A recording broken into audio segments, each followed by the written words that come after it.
All right, y'all. Look at the screenshot here. Life is good. How's the 9 to 5 treating you? But then he didn't realize that, look at the second screenshot here.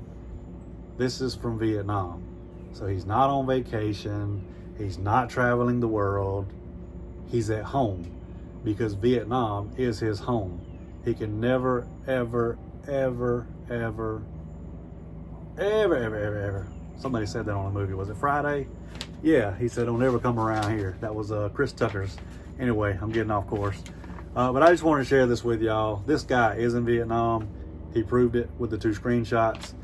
He took the first picture, and then obviously somebody reached out to me and said, hey, the picture that he took is from Vietnam, and that's where he's at, which we already knew that's where he was at. But just be careful, y'all.